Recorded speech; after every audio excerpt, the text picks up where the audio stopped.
What's up, everybody? Welcome to the SaveState, the channel about all the things that you love in nerd culture. We're a very serious, podcast, so we're going to bring it down. My name is Johnny Klein. This is Seth Duncan. This is Barclay Sylvester. Guys, can you count on your hand how many survival, it doesn't matter, first-person shooter, how many open-world survival games there are on the market right now?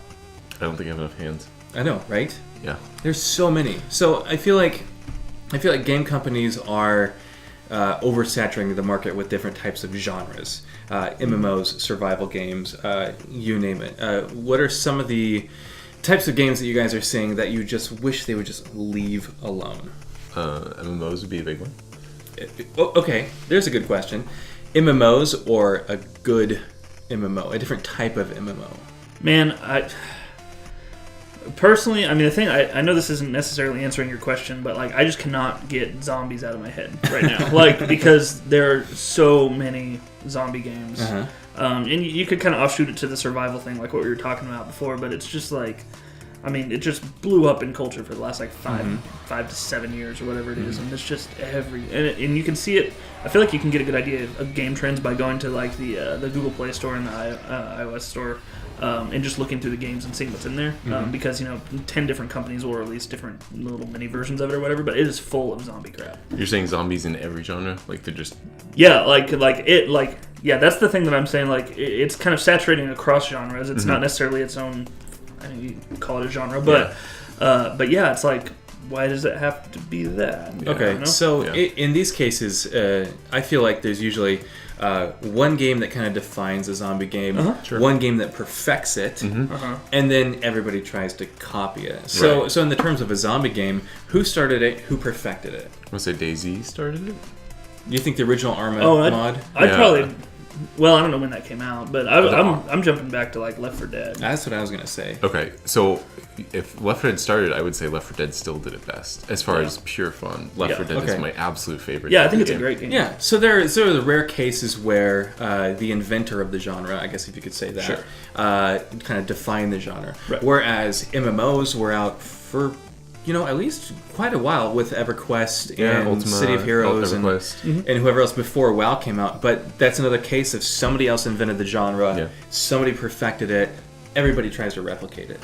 Everyone tried to make WoW killers for 2006 to 2010. Unsuccessfully. Yeah, not a single one did well. We had a couple that did okay, Final Fantasy 11, Guild Wars 1, a little bit of Guild Wars 2. Little Rings Online did okay for Lotro had a big following, actually. Yeah.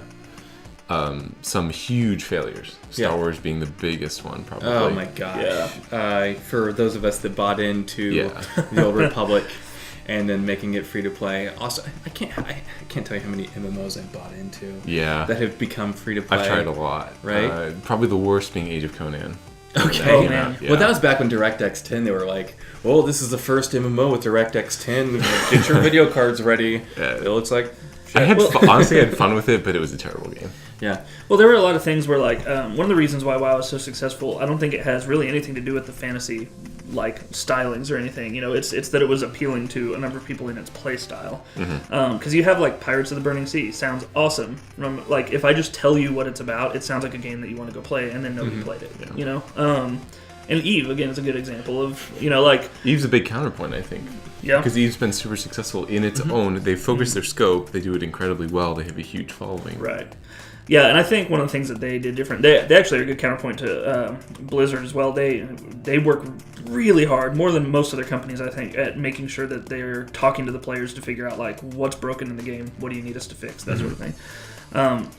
But you still have, EverQuest Online, and back to Lotro, where it's they're pulling on the fantasy world a little bit, but they're not getting the numbers. But so my thing for oversaturation in genres actually has to do a lot with licensing, and so Lotro is a good example. You get an established genre, MMOs are a big one. They've been around for a while. MOBAs started getting big in 2007, 2008. Han, League of Legends, and now we're starting to get licensed games that are really terrible. Yeah.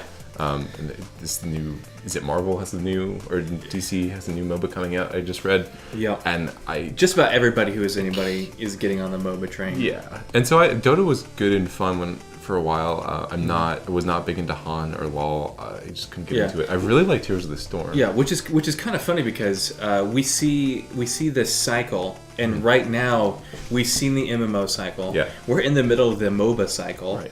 And then like what's the next cycle? Is it going to be space? I actually think that's a good point. Star Citizen, I think and we are Elite Dangerous. What's the next genre that we're just going to beat to death? I think you just nailed it. I think we've got Star Citizen and what's the one? Elite Dangerous. Elite Dangerous are they're ramping up the curve. And you can No kind of Man's throw Sky. like Eve Valkyrie. Oh into yeah, that Eve as well. Valkyrie too. Yeah, you've got all of those coming up. Yep. Weird, a podcast where Seth brings up Eve 10 times. Eve Valkyrie is a different thing. How can we make Eve relevant in every podcast? If there's one game that is relevant to every podcast for this channel, it's Final Fantasy. Let's be real. Whatever. His daughter's name is basically Eve. Let's face the facts here. There's that. No, but seriously, I think you hit a good point though, because Eve actually doesn't even fit into this idea of like what are the next big games, because Eve is its own thing. It is a space game, but it's not like a get in your spaceship and fly around like a Wing Commander sort of thing, like what all these other ones are doing, and especially with Star Citizen trying to be like, fly around in your spaceship and then get out and run around and bug people in the station or whatever. I think we're getting to a point where we have a big uptake in processing power capability, and so there's a lot of things where people are going, well, wait a minute, this is such a big idea we've never been able to do, let's revisit it. PCs are back on the rise. Computational power is becoming extremely cheap even for something that can run something. Okay, so this is a good case of something that was done a long time ago. Yeah. Because space sims have been around forever. Right. And I used to play the crap. Yeah. And if we're looking at the cycle of create it, perfect it, and then copy it. Privateer. What to you guys perfected space sims? Because perfected it? Yeah, I'll go all X-Wing Alliance all day. That was my favorite space sim. Or Dissension, what was that called? Descent. I'm gonna Ascent? Yes, Descent. Descent. Descent was awesome. Yes. Man, I'd have to go with Freelancer. Yeah, that's what I meant. I said Privateer, but I meant Freelancer. Yeah. So I think Freelancer perfected it. I'd say Wing Commander for me was. That was my gateway. Yeah, that was the thing. 1, 2, and 3. First then time Mark I played Hamill. Wing Commander, I was like, "Holy crap! You can fly around in space. This is rad." Freelancer made space feel big, which was cool. Yeah. And now I think you're getting into. I was watching. And then 20 years passed. Yeah. Almost.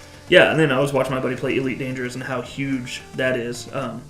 It is really, really cool. So I think we're getting to a point, where like Barkley was saying, computational power is getting so cheap, we can revisit this and make that really interesting. Well, not to mention VR headsets for now, space sims. I think if somebody pulls off a single shard universe with a actual continent-sized map in a fantasy MMO, I think that would pick up really well too. Yeah, I agree. Going back to MMOs, I think the next big MMO is going to be an evolution. It has to be an evolution. It can't be a WoW killer, but I don't think it's even rumored. I don't think there's one out there yet. World of Warcraft was a great recipe, and I think they should stick with it and just improve upon it. There's something that the WoW devs said a long time ago. I was watching all the development videos for World of Warcraft. They said something along the lines of, "New isn't better, better is better." Yeah. Okay. And what they did is they made a kick-ass MMO, and they tried a bunch of new stuff, and they said, "No, we don't want to do that, because just because it's new doesn't mean it's better." Right. And they keep on improving on it. That's why I think their recipe works, and that's what I think a lot of developers need to do.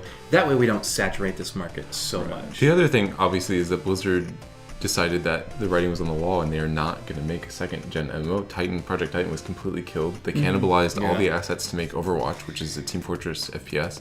And I don't know if they think the market's oversaturated, or they realize that until a huge evolution is possible, maybe with VR, a persistent VR MMO that just really changes the nature of what you're doing, they're just going to keep with WoW because it makes them too much money. Yeah, totally agree. Cool. So there you guys have it. This is a cycle that we've seen time and time again. Going through these 3 stages of somebody invents a genre, somebody perfects it, and then everybody else copies it. What do you guys think is the next genre? I mean, space sims are one thing, but you're seeing all different types of gameplay, different first-person shooters coming out every week. Let us know what you think. What are you tired of seeing? Are you tired of seeing zombie games? Are you tired of seeing Candy Crush games on your phone, or these Clash of Clans and Games of War? Game of War and worst name ever, by the way. I mean, seriously, come on. Get up to me. All right. Let us know what you think. Give us a like on Facebook. Head by our YouTube video. Make sure you subscribe. Check us out on Twitter. We'll have all the links for you below. And have a good day.